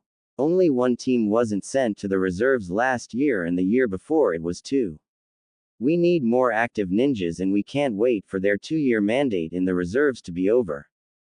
Then why isn't Teams 9's Kunanchi included in the mission? I asked leaning back. Guys, Kunanchi is very well set, Kakashi said, plus he team doesn't know anyone of Yusa, it could compromise the mission. You are the only option, Naru. But why him, sir? Kurenai asked. I know his transformation is amazing and soiled, but if the Yum Island found out about him we would be in trouble. They don't allow men. Naru, would you show her why you? Really, Gigi? That makes too many people knowing. She should know, Naru, Asuma said, finally chiming in. If you are hurt on a mission with her, knowing this will be a big help. If it's about you, know what I do know about it, she said defensively. I don't have a problem with it, Naruto, so that is not the problem at hand. My name is not Naruto, I said with a sigh, knowing Asuma was right. I was bound to have her as a commanding officer on other missions, and though careful, a major injure would make the seal drop. What? You haven't seemed to notice that all of them have been calling me Naru, I said, standing up. I said Rai, how had fallen asleep in my pocket, on the table, then bit my finger. With the blood I released the seal to show her the real me. My name is really Naru Uzumaki and I am a girl. She was speechless as she stood and inspected me. She reached out, admiring my long hair that was so much different than the short style I had as a boy. She also seemed to measure me with her eyes, as I was also taller than my male form. Of course, then it came to my chest, which, though bound, to make it easier for the seal to hide, was visible through the mesh shirt I wore. I must say, for a 12-year-old you're well developed, she said, which kinda took me by surprise. Yes, well, I said. As Gigi didn't know of my bloodline, we had to come up with something to tell him about the sudden muscle change. After the wave, my guest seemed to think if it was best up my physical strength and look. That is not what she meant, Naru, Kakashi said with a laugh. That's when I got that she meant my female body in other aspects. Of course, this got me red-faced. Add those purple eyes and you will be drawing in men left and right, she said with a laugh. And I will beat them all away with a katana, I heard Kakashi mumble and had to laugh myself. It seems the whole being my big brother went to that aspect as well. Now back to the task, Gigi said, drawing us back to the matter. These missions are twofold really, though you will only be paid for the one this time. That's fine, Gigi, I said. I was set on money, so it really didn't matter, plus I figured it was more of a side mission anyway. Well then, on this one you will be going to the Yume Island. They want help making sure their Kunanchi program is up to snuff and have asked for our assistance. And the other mission will be to their brother island called Pennoi Island. The mission is essentially the same except they don't allow women on their island. If neither one allows the opposite gender, how do these places stay populated? Both belong to the same country, Asuma said. The country is made up of the islands of Pennoi, Yume, and Magnolia. The country itself is the land of flowers. Pennoi and Yume are their ninja islands, Kakashi informed me. They believe that men and women should be trained separately. So when active duty they are in training, they are required to live on the island. Okay, so my mission is to help with the academy and watch my comrades, but why was this meeting needed now? Well, you're going to be going to Yume in your female form, and tomorrow they will all see if many of your classmates have seen Uzu. Well, Uzu doesn't have the whiskers, Gigi, so that's easy to keep. Yes, but one of your teammates seems to be trying to get Uzu for his own. Is he asking the council? Yes, he is, and though he is too young at the moment, they are looking for the father to ask for courting rights. Great, so I still have to hide. But that is where the seal comes in handy. How? I had you henge your eyes and hair when in the wave when they first saw you, Kakashi said, walking over. Yay, but that will be harder to hold for that long. One slip in my eyes and the red show, I said. I am surprised I held it that long with my shoulder. I am going to add another seal that will allow you to keep what you have hanged on you, Gigi said, pulling out his Fuinjustu equipment. Only thing is, once it is activated you won't be able to take it off. It's only a one-time use seal. So I won't be able to use my male form at all, will I? Correct, he said, motioning me to lay on the couch so he could start the seal. I took off my coat, exposing the back of my neck where the seal would be placed. Silently I let him work, only thinking of how troublesome these missions were gonna be. With the seal in place, I activated it the next morning before going to the training field. It was decided it was best to stay in the henge then as well, since it wouldn't break if I was put in a genjutsu. So that morning I put the Uzu outfit on, kinda enjoying being able to be myself for a bit, even if I was missing parts when I looked in the mirror. I made it to the field to see everyone, except the senseis, waiting. I laughed as Kiba looked as if he was gonna pass out. I had time to warn Shikamaru and Hinata the night before, so they didn't react as if it was well me. Damn, you're hot as a chick, Naruto, Kiba said. Well, thanks, Kiba, I said. I do try my best. I just realized something, Ino said. I know you had this last mission, but I just noticed you look like Uzu. Of course, this got everyone's attention. All of those who had seen Uzu agreed, but I could see Sakura getting angry as she had never seen Uzu but knew Sasuke was interested in her. Sasuke also was getting angry. Change dope, he said. Uzu doesn't need someone like you ruining her good reputation. I can't, I replied. First, I have asked Uzu to use her image since we are similar in looks. Second, I have a seal placed on my neck, so I am like this until it comes off. Without it the henge could be broken. And lastly, I would never ruin her reputation, Tem. Just change it, he said with his anger slipping through. No, I said, seeing what he would do. He came up to try and grab my shirt but slapped his hand away. Uzu wouldn't want a dope like you looking anything like her. I'm afraid you don't know anything about Uzu, Sasuke. The tension between us could be cut with a knife. It was broken though when the senseis appeared and broke us into group. The rest of training was pretty easy. Sasuke kept giving me glares and Sakura pissed because she knew that the person Sasuke wanted was better looking than her. Ino kept giving me tips on how to be a girl, and though I already knew how to girl, it was nice she cared. The rest of the group was kinda quiet about it until the end of training when Sakura had to bring it up again. I still don't see why Naruto has to come to this mission, she said after Kurenai told us what we would be doing. It's not like he can teach them anything since he didn't take Kunanchi classes. Do you ever wonder why he was chosen to infiltrate Gato's base last mission? Asked Kakashi as he rubbed his temples. She didn't answer. She knew that only a girl could get in the way I did, but she also knew she and Ino weren't even asked. It is because his set of skills he has.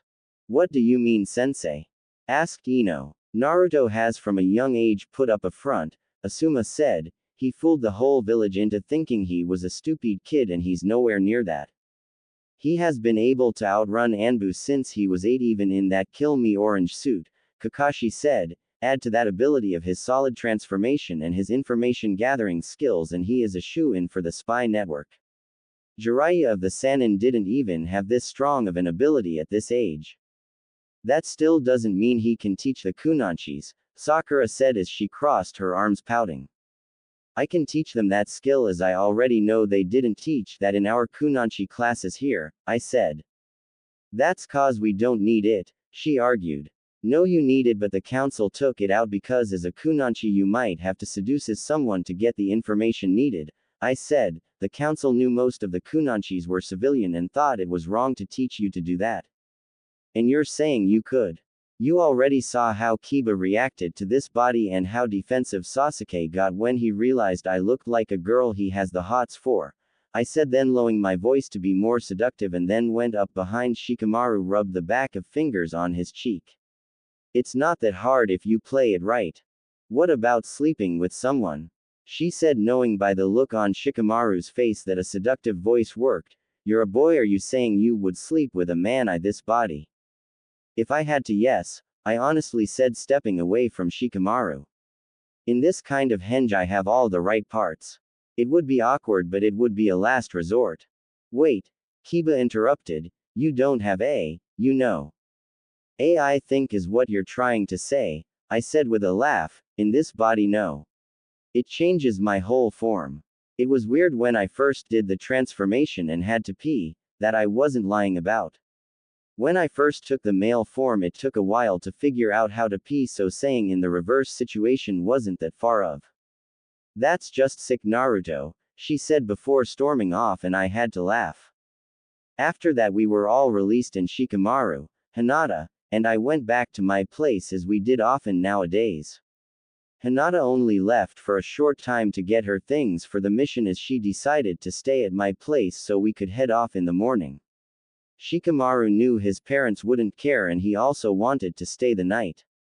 This had become common enough I made sure to have a chest with blankets and pillows next to the living room set I had bought after the Mizuki mission. You know it's not that far to your house, I said as we pulled out the blankets and pillows, setting them on the love seat for Hinata. You're just being lazy, aren't you? Maybe, he said, putting his own stuff on the recliner. At this rate I might as well get you a place to store some clothes, I said with a laugh as Hinata came in. What I miss? Just how as much as Shikamaru stays here I might want to get him a place for cloths, Shita giggled, but he just ignored it. The rest of the night was fun as we talked about the upcoming mission and just the general happenings of the village. I kept secret on my little side mission. I knew neither one of them was the issue, but I didn't want them to feel as if they were. Soon I was time for bed and we all went to bed. Mindscape. I was hoping to have a good night's rest, but it seemed the Nine Tails had a different idea in mind. Walking through the damp corridors of my mind I made it to him fairly easily. There he sat waiting for me but didn't say a word. I have a mission tomorrow and would like real sleep. Even with you here your body gets rest, he said. I need to warn you. Warn me? I asked. What would you need to warn me about? The Uchiha who seems to want to claim you as his mate, he said almost as if in fear. You cannot let him take you. I didn't plan on it, but why are you so afraid of that? His relatives are the reason for my impressment. I will not be controlled by another one of those with the cursed eyes. Are you saying an Uchiha broke you out of my mother? Though I was trying to escape on my own, yes, one did. I did not plan to attack the village, it was the last thing on my mind at the time. If he realizes this, can he control you from inside me? Only if you submit to him as his mate, or he forcibly takes you as his mate like that old fool says he is trying. Guessing you me if I marry him, I said, confused why he said mate. No mate, he said, rolling his eyes, as the one you bind your soul to. As my host you have this ability to bind your soul to another's. This happens to all Jinchuriki, so if he finds that out he can bind you to him, then he controls the both of us. You're kidding me, right? I wish I was, but do know it will take some years before you will truly know if you can find your true mate. You only have one true mate in this world, but if he finds a way around that, our will is gone. I think it is time for you to explain what the hell having you in me means and does to me. To my surprise, he agreed and started to explain everything that made me different from anyone else. Mission. Hinata and I left early the next morning, leaving Shikamaru a note to watch over my house while I was gone. Rai was excited for his first mission, and his mother even brought a leather strudel bag that would make it easier for me to travel with him. It reminded me of some of the Aburame clan's bug bags, but it went with the outfit I had, which she was surprised I had. We met the rest of the team at the gate and with our goodbyes said we were off. It would take all day to get to the coast, and tomorrow a boat would take us to Magnolia Island where we would meet the Yume headmaster. The whole trip I had stayed silent, mulling over everything that the Nine Tails had told me the night before. Of course Hinata noticed as we approached the coastal village. What's wrong? She asked as Kurenai left to find us a hotel. Ino and Sakura were content looking at all the stalls. What makes you think something is wrong? I asked back while Rai crawled back onto my shoulder. You haven't yelled at Sakura for her constant nagging this whole trip, she said as we followed them to the next stall. You know you can tell me anything. Some things my guest said last night, I said so others wouldn't hear. Did you know I am his third host? No, but since it wasn't since the fight at the Valley of the End before your birthday, I guess it makes sense. Yeah, it does, but his last host was my mother and he was pulled out of her by an Uchiha. This seemed to shock her. She knew the old rumors that the Uchiha had a part in it, but there had been nothing said after the massacre. He said that person wasn't part of the village, which means he is still out there and wants him. Does the Hokage know? Don't know, I said with a shrug. He told me my mother's seal was placed at later age than mine, and because she was older most likely couldn't handle childbirth. That not what bothers me the most though. There is more. Yep. Turns out having him in me changes certain things more than Hokage knows. I am the only host that has had him in me since I was an infant, so he is integrated into me basically. What does that even mean? He says I have mate just like foxes do, though even if I see him now I won't know. Also because of our bond, if say Sasuke figures out he can control him in the way around the mating ritual, which he won't explain in full, then he will have full control over me as well. Turning me into his slave effectively. That's a lot to take in. Yeah, it is, and makes my life more complicated. She was about to say something else, but Kurenai appeared. Come on team, found a hotel for the night, she said, and we all followed. The hotel had been pretty much booked other than the suite. It was 3 bedrooms, dining kitchen area, and a living area. Sakura and Ino ran right to the double bedroom with the ocean view. Kurenai took the master, which left me and Hinata with the smaller single room. Naruto, you can't sleep in there, said Sakura. And why not? I asked. Cause you're a boy, she said. It's not right for you to sleep in the same room. Just take the couch. Sakura, on this mission I am not a boy, I said. You also need to call me Naru, as Naruto is a boy's name. Whatever Naruto, you still shouldn't sleep in that room, and plus there is only one bed. Sakura, Kurenai said, there is nothing wrong with Naru being in that room with her. The bed is big enough for the two of them to sleep without even touching. Also there are going to be lots of times you will end up sharing a bed or tent with a male teammate. She's right, Sakura, said Ino, there has already been times I have had to share with Shikamaru and Choji.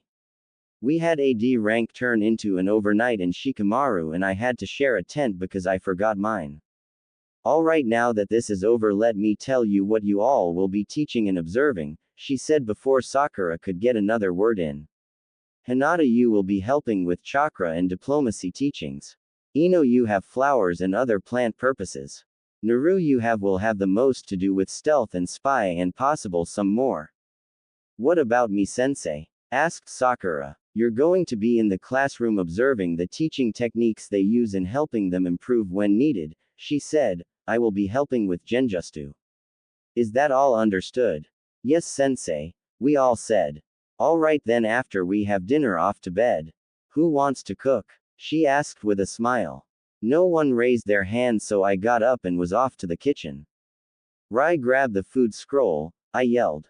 You can cook, Sakura yelled. Yay, living on your own you kinda have to be, I said, grabbing the scroll from Rai. So fish, venison, or rabbit? I have them all. Rabbit would be delightful, Naru, Kurenai said. Where are you going to get that? Ino asked. Well, I hunted last week, so I got some in the scroll, I said, unsealing the rabbit along with some vegetables. Ew, Sakura screeched. All that would be nasty by now.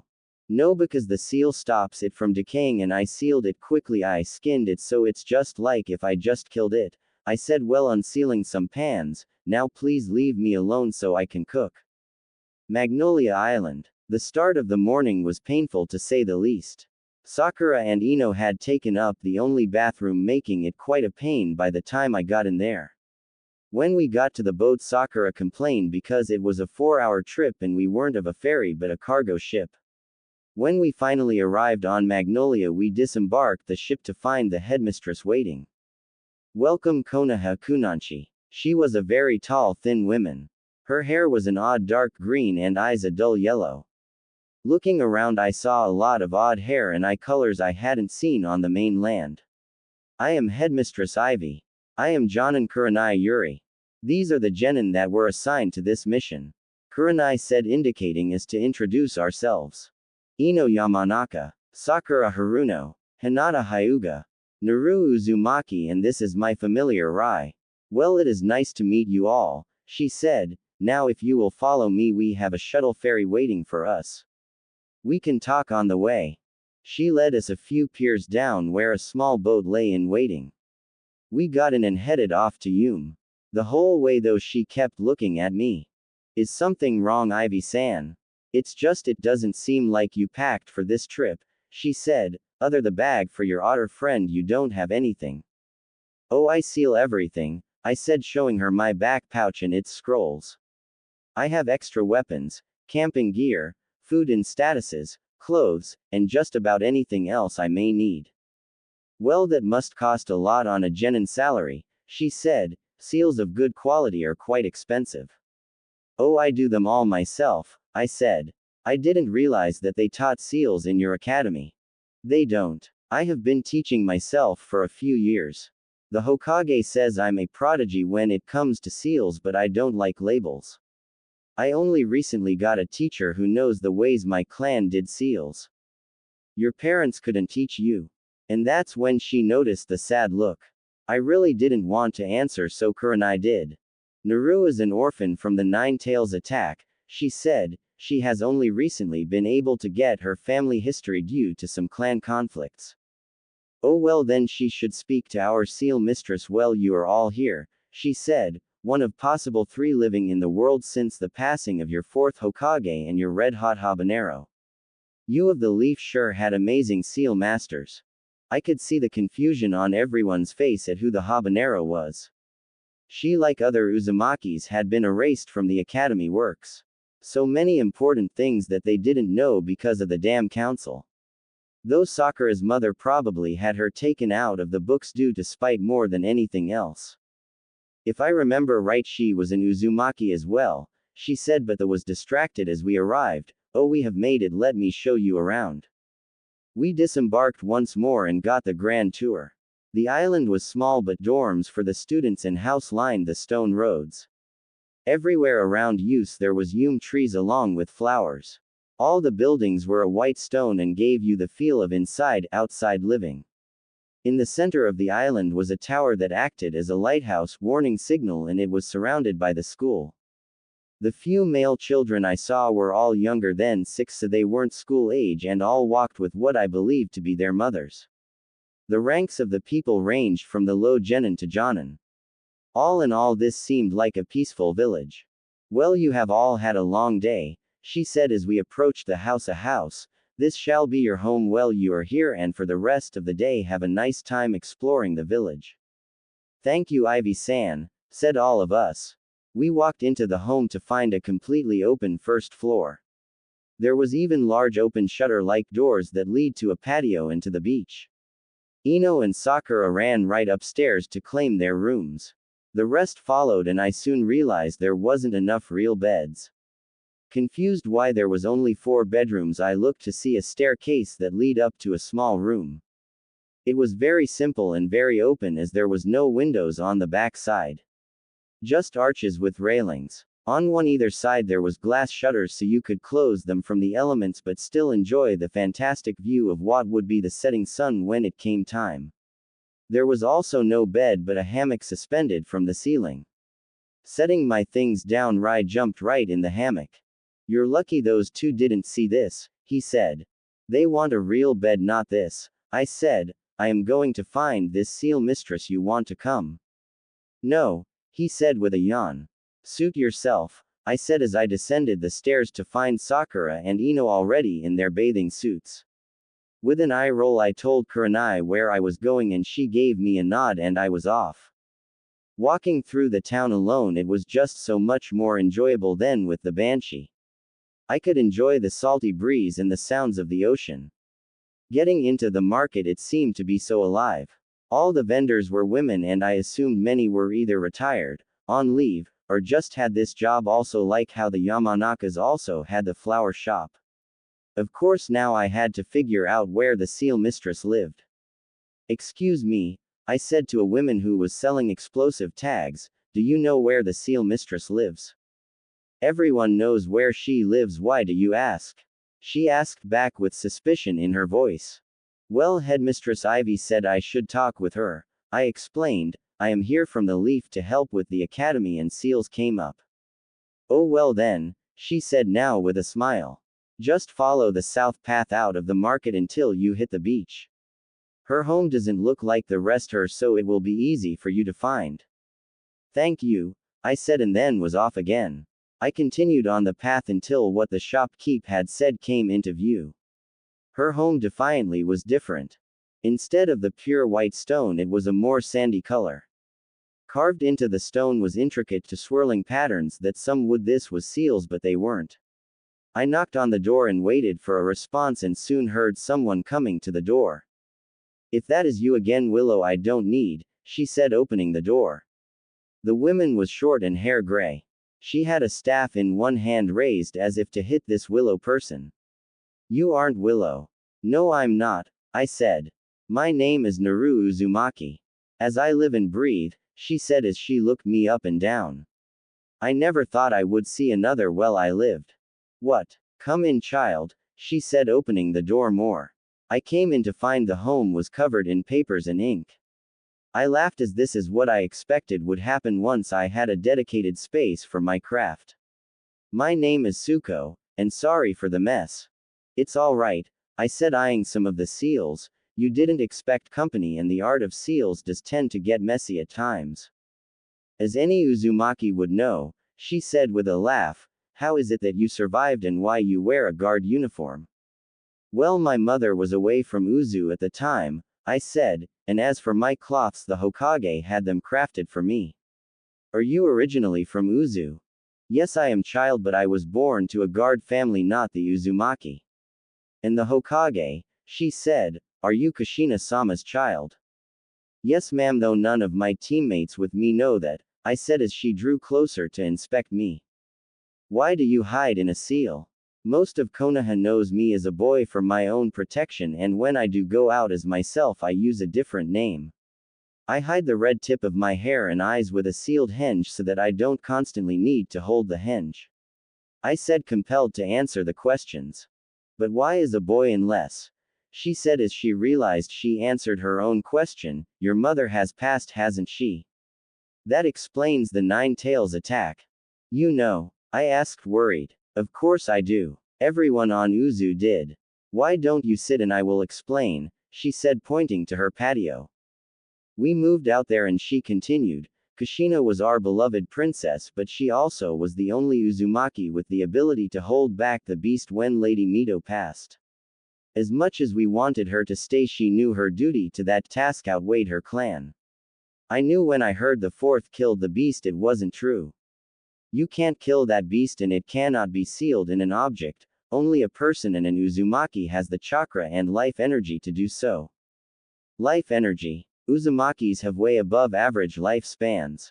This makes the side effects from using the beast's power almost nothing. In a normal person it would shorten them by 5 years each time they made it to 3 or 4 tails. To even take a year of an Uzumaki life you would have to hold it there for 3 hours to do that damage. A full transformation without having the beast on your side would take 5 years of your and would kill the non-Uzumaki host. She said, I am sorry for your loss. I expect your father must have taken it hard losing your mother to something he may not have known was there. My father died that night as well and he was aware of what she held, I said. I am sorry, child, it must have been rough, she said, then changed the subject, but you came about seals I expect, so why don't we start with that? After that the rest of the day was filled with discussions of seals and Uzu. She even said I was a natural as I showed her the seal ideas I had come up with. With her help I was able to perfect my distress seal, so bind permanently to a crystal. They would send the signal to anyone with a corresponding crystal. With her help I created another seal that bonded 2 crystals together so that you could tell what the other wearer was feeling. The idea was great for those who left loved ones behind on long missions. I summoned Kodai, who I knew would enjoy talking of the homeland. Tsuko was overjoyed when she saw I had found the contract, saying it was a step closer to bringing back the Uzumakis.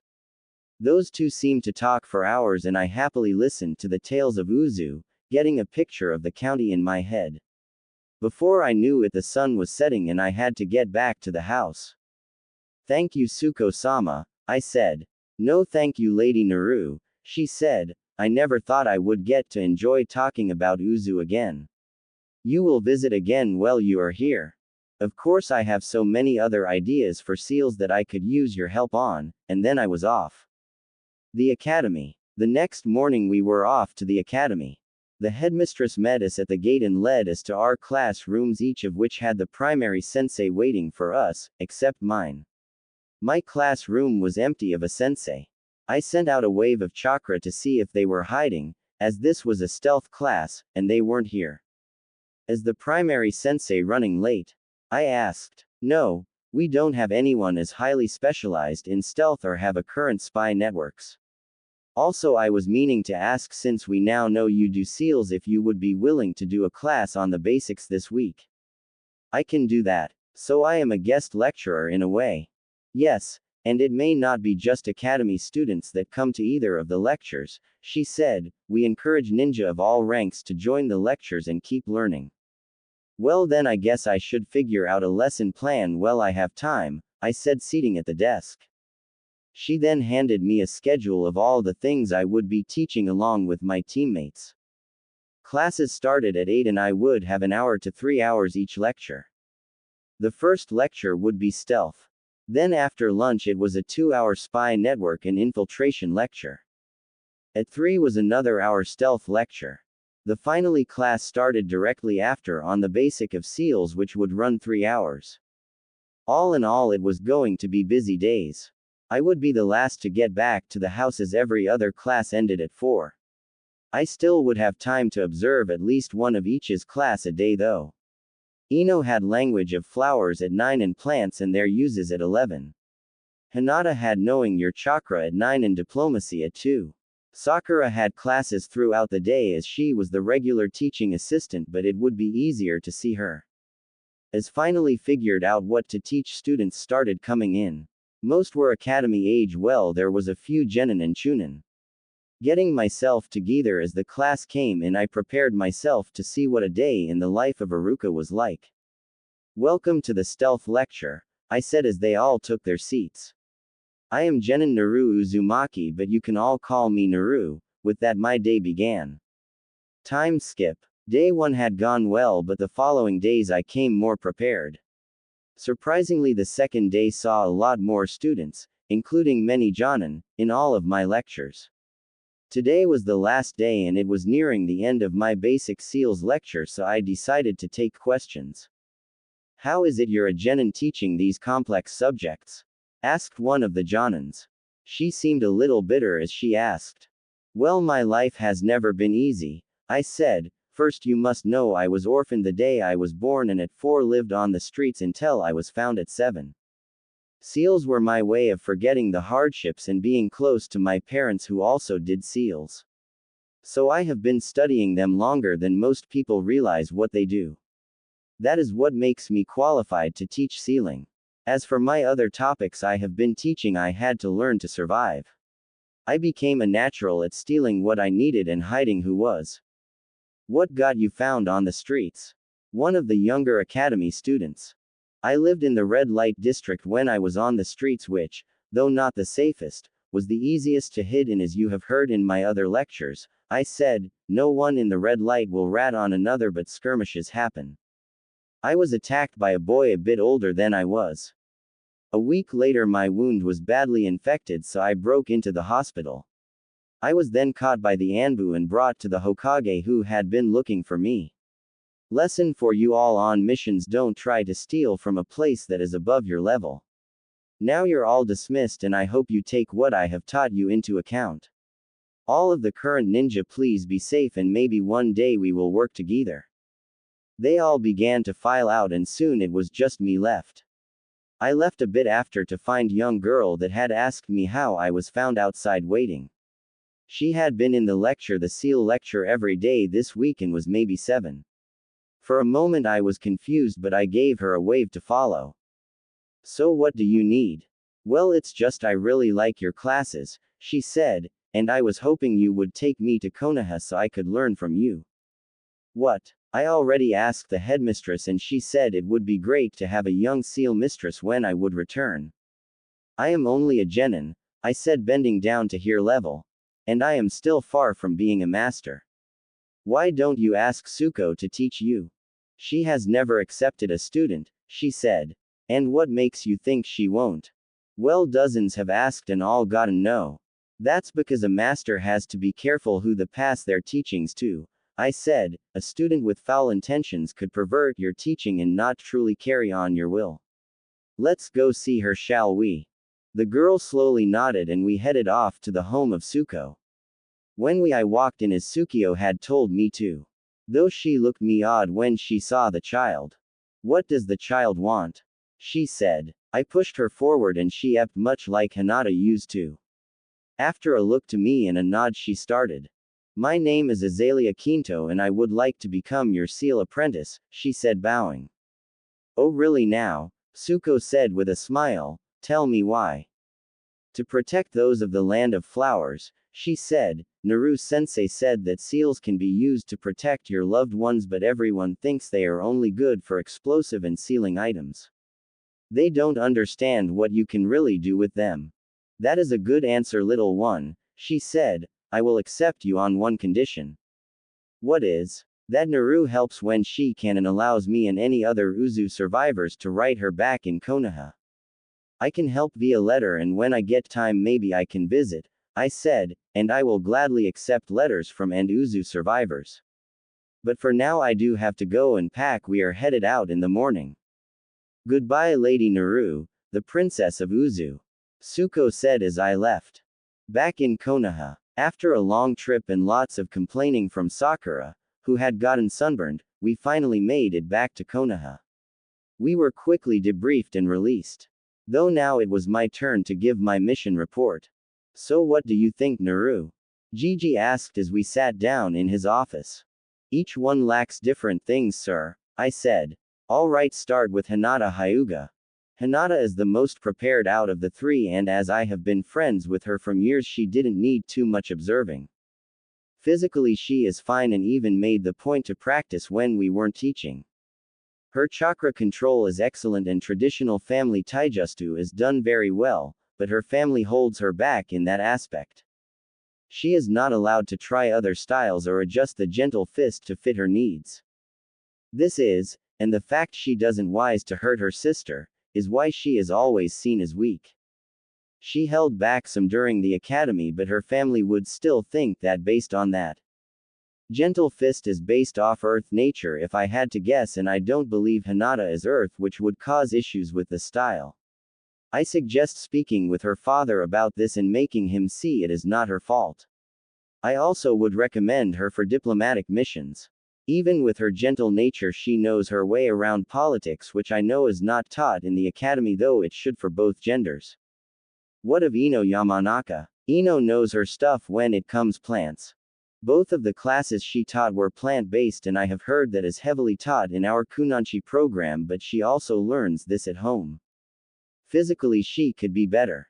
There were times when she did practice the taijutsu well off duty, but she still took her time to relax. I would suggest that she start more training for the T&I department, as her skills would be invaluable there. I figure Inochi-san doesn't want to have her in that dark world, but she world be suited with that. If not there in the intelligence gathering, since she does very well to find the gossip no matter where she goes, which on a mission could be helpful. And Sakura Haruno. She is the most ill-prepared. I have been on her team for 2 months now, so I have had time to observe her more. Physically, she is weak. Her taijutsu is academy level at best, and not once in this mission did she practice like the other two. We had a day we decided to spar and she refused, saying she was working on her tan. She's smart and that showed in the classes she helped teach, but the reality of this life hasn't seemed to hit her even after the debacle of last mission. She is a fangirl to the max. Yes, Ino is a fangirl, but she can still do her job. Sakura is the prime example why the council ran academy is failing. Her only redeeming aspect is that she has amazing chakra control, and if we had a med nin academy program, I would have her in it. Quote. Overall look at the R Kunanchi program. It's a joke, which gave him a bit of a shock. The council has taken so much out that they don't even realize what a Kunanchi does primarily. They have no clue that one day they have to seduce a man or women to get information. The day before we left, this came up, and Sakura didn't believe I could do that. Kita outright called me hot, and Sasuke was trying to get me to change my look so I didn't look this the girl he had the hots for. I demonstrated more just by putting a seductive voice and creasing Shikamaru's cheek, which caused him to get red-faced and probably made Kiba need a cold shower. When she asked if I would have with a man like this, I said yes, though that applies to my other form as well, since I have the right anatomy. Also, they didn't even know who the red hot habanero was when the head mistress talked about it when my study of seals came up. Thank you, Naru, he said, now going into deep thought about everything I had said. You have 2 days to relax before heading to Penoy. Thank you, Gigi, I said, then I left to get a bit of rest before my next mission.